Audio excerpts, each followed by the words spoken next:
everybody, I'm Allie with PotomacBeads, and I'm here for another Better Beader episode to teach you how to become a better beader.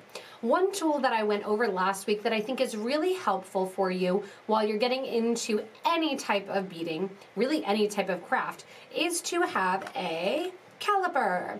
So a caliper, whether digital or just a hand caliper, is really helpful to let you know the sizes that you're working with.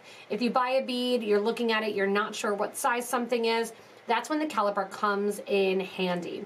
Now, if you subscribe to the Best Bead Box, last month you received a caliper as part of your subscription box. So I'm going to start with this one, then I'm also going to show you the digital caliper as well if you want to get a little bit more accurate in your measurement.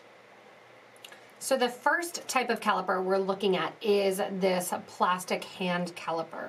So the caliper has measurements on it in both inches as well as millimeter, going up to 80 millimeter and then going up to 3 1/4 inches when you're looking at it. Now there's also even smaller measurements here that you can take into account. If it lays in between one of the lines, you can kind of take it and see exactly where in between one of the lines it is, and then add that amount to the measurement that you're looking at.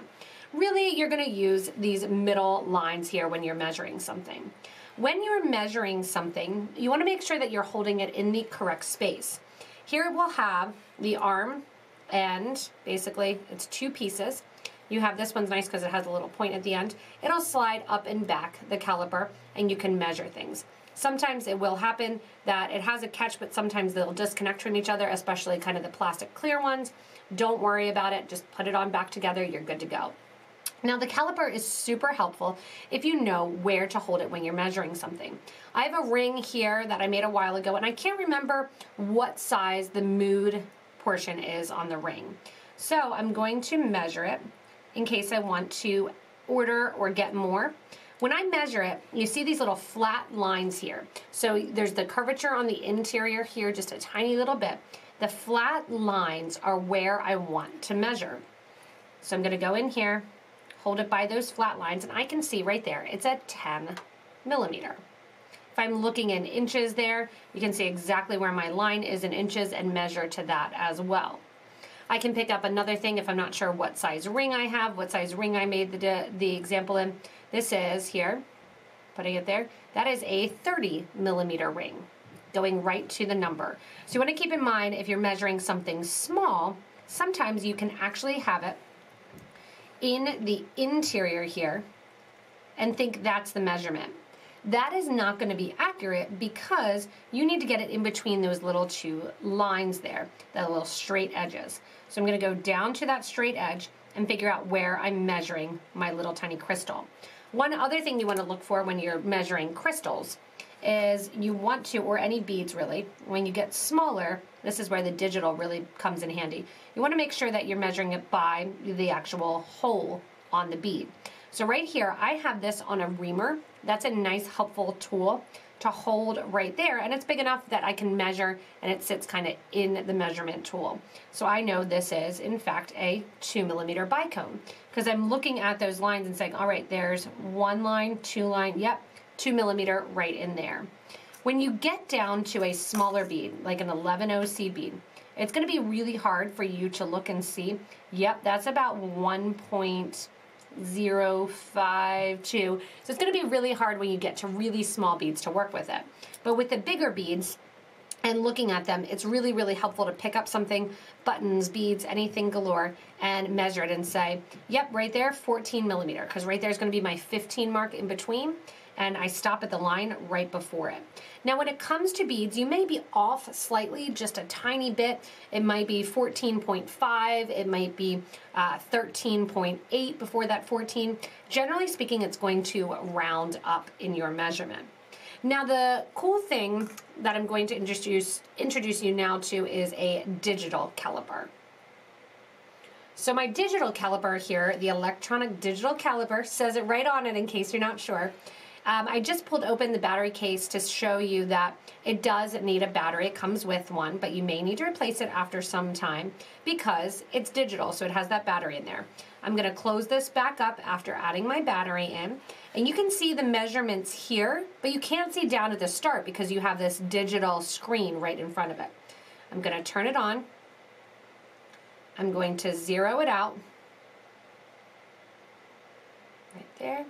And then I'm going to start moving it. Now it's zeroed out, and I'm going to start moving the digital caliper. So just like we did with the other caliper as well, we're doing the same thing here where we're sliding the caliper open. It has a little handle mark there for you to slide and hold and move it back and forth. And you can see those numbers changing as I'm holding open my digital caliper. So if you ran out of batteries, you can still use this caliper when you're looking at it. And right here, I have my measurement as 29.4 millimeters. So we remember we talked about that up or down a little bit. The other one looked like 30 millimeters, but it's going to be just slightly less than that when I did that tear. So it's slightly less than that. Looking then, we'll grab my ring. So we said it was 10. Again, making sure that we're going into that flat section just like the other one. I'm just kind of opening up a little bit, making sure that I'm accurate. So it's about exactly 9.7 versus that 10. When I look at it, it's going to be right about that 10. So you want to look at the fact that you're not looking necessarily at the number lines. They're kind of a guide to you. But right there, if I would stick it on the top, that would be a 10 right there. But you can see it on the top angle. But down here, when I do digital, it's that, oops, getting it a little bit too tight there, 9.7 is what it's coming up on the digital. So it's going to be a lot more accurate for the digital, which is also helpful when you have those little tiny beads as well. So here I'll go back into that 2 millimeter crystal. And it's always helpful to have both of the calipers just to kind of double check yourself. So this one here, 2.3 is going to be this 2 millimeter bicone. So it looks like 2 millimeter when we're on our regular caliper, this one 2.3. And you'll notice that it constantly wants to readjust just ever so slightly as it's going along the actual strip here of the measurement. So same thing, I can go in here if I want to and pick up any sort of little bead. So another crystal, ooh, I forget what size that is. I forget what size this 8/0 seed bead is. Let me get that there, put it on my reamer here, so that way I can hold it right in that section. And then I'm going to press my caliper closed so I can get just that accurate number, which is, whoops, too closed, which is about 1.8 for an 8/0 seed bead. So as I go in there, it's approximately 1.8. Sometimes with the coatings, it can give just a little bit more, 1.9, so you can see it there. 2 if you push down and open it a tiny bit while you're doing it. So it's pretty finicky that you want to make sure that you're on a surface and holding it, but it does go down to that 0.1 millimeter, which is super helpful while you're doing it. You want to switch to inches, go ahead and press that, and it gives you the inch conversion. So it's also like a little Google here when you say, tell me what the inch conversion is to measurement. So I can then find out if I have my ring and you have one manufacturer or you have one package that says millimeter, right away I don't have to think about it. Oh, it's 0.3 of an inch. So that's how I know what size it is. And then if I switch here, again, I can switch it back open. And I have that 9.7 switching, 9.8, 0.38.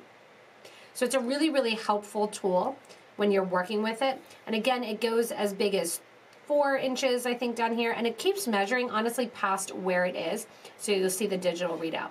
Turning it off then, turns the battery off and saves it for another. If you start to move it, you can see that the battery turned on.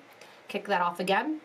I like keeping it in its case that it comes in, so that way that battery does not get wasted and you don't lose out on some of that battery as you're working with it and as you're using it. So you're less likely to have your battery die as you're working. Because again, I touched it, it wants to turn on. It'll turn off after a couple seconds and turn off in the case. So it's kind of the emergency turn off. But calipers are super helpful to give you that idea of the measurement of your beads without having to rely on information from a package that may slightly round up or down, since generally in the bead world you're not going to have that 0.1 millimeter listed on the packaging.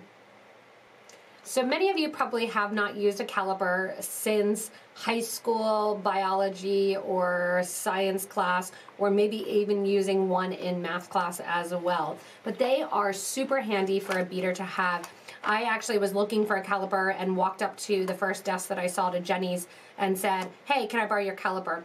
Everyone here at Potomac Beads has one on their desk, ready to measure and ready to go, because it's always a useful tool to double check anything that's done in packaging or receiving, as well as anytime you're creating a pattern. You can even measure out, like I'm doing here on one of these patterns to come, the Colette pattern here. I can measure out the distance maybe that my section is, and then figure out approximately how many beads I'm going to need for that section. So not just individual beads, but you can also measure out your actual beading pattern to estimate how many beads you may need in your project. The calipers are super, super helpful tools, and you'll honestly find yourself using them for more than just beading. I have ribbon that I wanted to figure out how wide it was. I quick measured it with a caliper rather than getting out a ruler. You have different thicknesses of fabrics, of suedes, of different paper crafts that you want to know what that thickness is of the piece. You are going to love the digital caliper if you do go that route. As always, if you need any supplies, check out the links below to shop with us online at PotomacBeads.com, as well as check out PotomacBeads.eu. Remember, these episodes are meant to help you become a better beader, but it's also great if you comment below your helpful tips for using your caliper, or some questions that you may have about it, or even some other basic tools that you really love that you feel like are underviewed or underappreciated in the beading world, like my reamer here. Keep in mind that people can see those comments, and it really helps build up that community that we have going of a wonderful group of crafters. You can also subscribe to this channel if you haven't already. You get regular Better Beader updates from us then each week, so you don't miss out anything, as well as daily tutorials. As always, you can give a little thumbs up too, so we keep these Better Beader episodes coming your way. Thanks so much for watching, everybody. Enjoy your professional measuring tools, and caliper away.